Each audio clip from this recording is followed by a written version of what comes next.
नमस्कार पेंशन धारकों, आप सभी का स्वागत करते हैं एक बार फिर से हमारे इस YouTube चैनल पर। तो दोस्तों EPS 95 पेंशन धारक सरकारी कर्मचारी, राज्य कर्मचारी पेंशन धारकों के लिए इस समय की बहुत ही बड़ी खबर निकलकर सामने आ चुकी है। जी हां दोस्तों, आप सभी की पेंशन के लिए दिल्ली के अंदर बहुत ही बड़ा आंदोलन के अंदर देश के लगभग 5 लाख कर्मचारी इकट्ठे होने का प्लान। 76 लाख पेंशन धारकों की 4 सूत्रीय मांगों को लेकर यहाँ पर होने वाला है बड़ा प्रदर्शन। जी हाँ दोस्तों, आप सभी के लिए दिल्ली के अंदर प्रदर्शन जारी है। कल भी यहां पर प्रदर्शन हुआ था, आज भी प्रदर्शन हुआ है और आगे क्या ये प्रदर्शन जारी रहेगा। आप सभी की इस दिल्ली में अंदर हो रहे प्रदर्शन के अंदर आप सभी की क्या क्या 4 सूत्रीय मांगे हैं, किन मांगों पर बड़ा फैसला हो सकता है, कौन सी मांगों को सरकार मान सकती है, क्या ओपीएस की मांग वालों के लिए यहां पर बड़ा ऐलान होने वाला है, या पेंशन की 4 सूत्रीय मांगों को लेकर आखिर क्या बड़ी खबर आई है। साथ ही साथ एनएससी राष्ट्रीय संघर्ष समिति के बैनर के तले जो आवाज उठी थी 4 सूत्रीय मांगों को लेकर, उनसे द्वारा कमांडर अशोक जी रावत के द्वारा क्या बड़ा ऐलान किया गया है,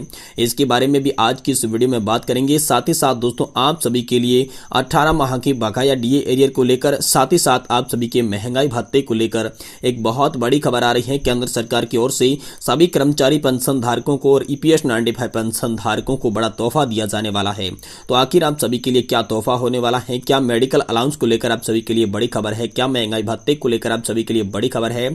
साथ ही साथ दिल्ली में हो रहे प्रदर्शन को लेकर कमांडर अशोक जी रावत के द्वारा क्या बड़ी सूचना आप सभी EPS 95 पेंशन धारकों के द्वारा यहां पर दी गई है, इसके बारे में बात करेंगे। साथ ही बात करेंगे न्यूनतम पेंशन 7500 प्लस मासिक डीए किए जाने पे यहां पर आप सभी के लिए क्या बड़ी खबर निकल कर आ चुकी है, क्या दोस्तों आप सभी के लिए ऐलान यहां पर दिल्ली के रामलीला मैदान से निकल कर आ रहे हैं, इसके बारे में एक एक करके विस्तार से आप सभी को जानकारी देने वाले हैं। तो सबसे पहले चलिए जानते हैं कि आखिरकार रामलीला मैदान के अंदर बड़ा प्रदर्शन कैसे हुआ और ये प्रदर्शन होने की वजह क्या है।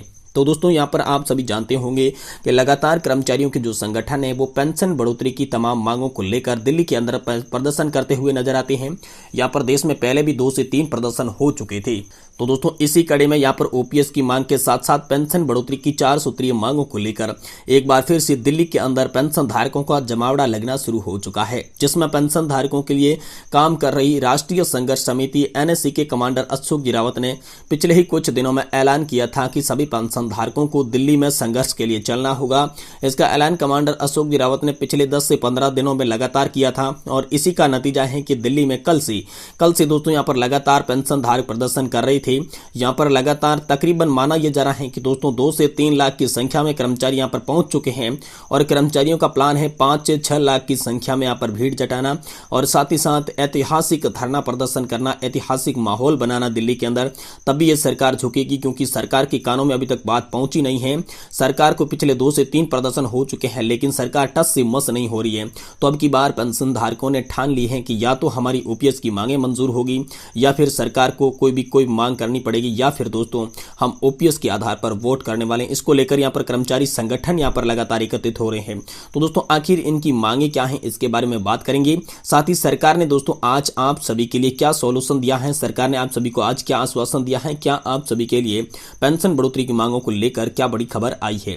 तो दोस्तों सबसे पहले बात करें हैं आप सभी की 4 सूत्रीय मांगों को लेकर, जिनमें मुख्य मांग आप सभी की एक ही है कि 7500 प्लस डीए, जीने लायक पेंशन धारकों को पेंशन मिले और साथ ही में यहाँ पर महंगाई भत्ता जो कि कर्मचारियों को और पेंशन धारकों को जिस तरीके से मिलना चाहिए उचित रूप से पेंशन धारकों को यहाँ पर महंगाई भत्ता मिले, इसको लेकर यहाँ पर लगातार प्रदर्शन हो रहा था। तो दोस्तों 7500 प्लस डीए को लेकर हाल फिलहाल में सरकार विचार कर रही है, ऐसा दोस्तों सुनने को सामने आया है। नेताओं के द्वारा ऐसे आश्वासन दिए जा रहे हैं। वहीं ये प्रदर्शन जो है वो ओपीएस की मांग को लेकर भी हो रहा है। जी हाँ दोस्तों, देश में जो नई पेंशन प्रणाली लागू है इसे हटाकर पुरानी पेंशन योजना फिर से लागू करने को लेकर ये जो प्रदर्शन है ये सरकारी कर्मचारी लगातार कर रहे हैं।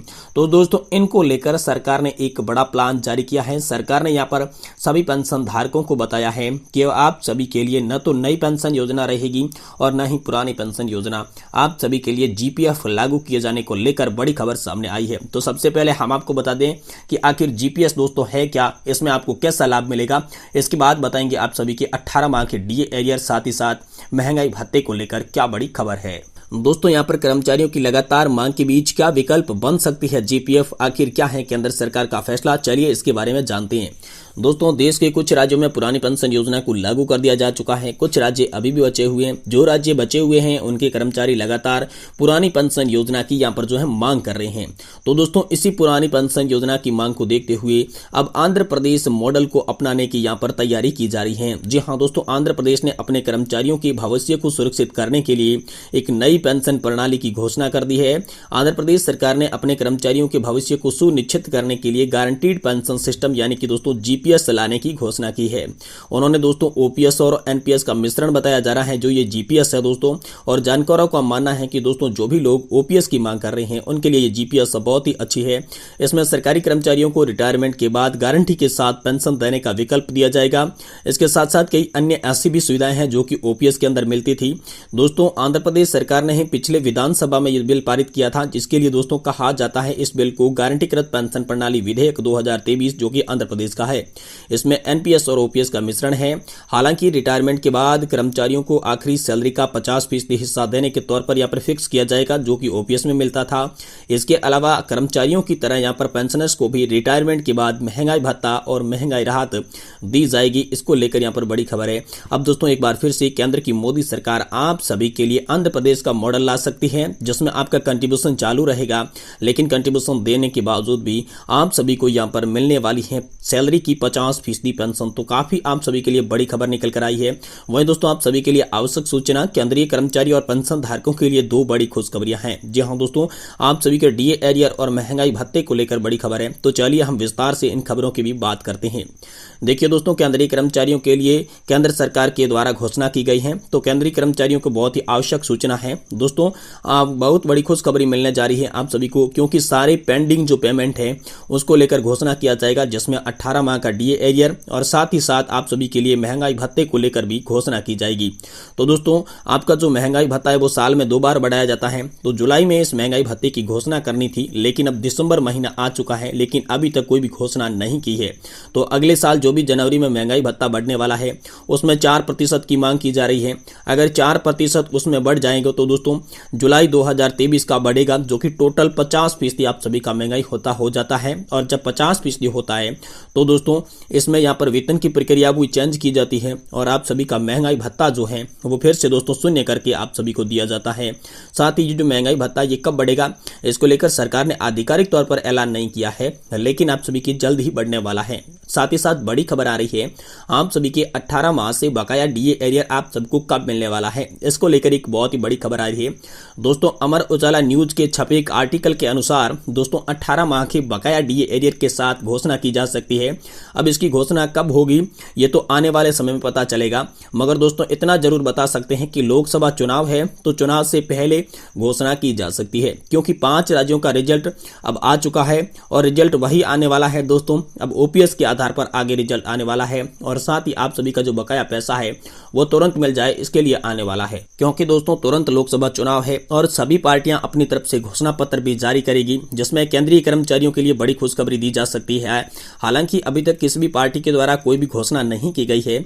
नई सरकार जिन भी गठित की गई है वह घोषणा के अनुसार भी काम करेगी। तो दोस्तों आप सभी के लिए खुशखबरी ये आ रही है कि आप सभी को 18 माह का डीए एरियर अब दोस्तों जल्द ही दिया जाएगा। साथ ही साथ जो आप सभी का डीए है वो भी बढ़कर दोस्तों आपका 50% होगा, जिससे आपकी जो भी पहले पेंशन मिल रही थी उसकी पेंशन के अंदर आधा हिस्सा आपका डीए के रूप में मिलेगा और फिर आपकी पेंशन के अंदर ही जोड़ दिया जाएगा। वही कमांडर अशोक जी रावत ने 4 सूत्रीय मांगों का भी उल्लेख किया है, जिसमें सरकार को बताया है कि 2024 के चुनाव से पहले अगर पेंशन धारकों की सारी मांगें मंजूर नहीं की गई तो पेंशन धारक वोट फॉर ओपीएस करेंगे और इस सरकार को अपनी औकात दिखा के रहेंगे। इसलिए सरकार से कहा है कि अगर पेंशन धारकों की मांगें नहीं मानी गई तो दोस्तों इसके लिए खामियाजा सरकार भुगतने के लिए तैयार रहें। तो ये दोस्तों आज की आप सभी के लिए बड़ी खबर आ रही है। हालांकि अभी तक धरना प्रदर्शन जारी है। यहाँ पर आमरण अनशन के बारे में भी कहा गया है कि जंतर मंतर पर कल से लोग आमरण अनशन पर भी बैठेंगे। तो जैसे ही पेंशन से जुड़ी कोई बड़ी खबर होगी हम आपको इसी चैनल के माध्यम से तुरंत देने की कोशिश करेंगे। इसलिए आपसे निवेदन है कि चैनल को आप सब्सक्राइब कर लें और वीडियो को लाइक करके अपने दोस्तों के साथ शेयर जरूर करें।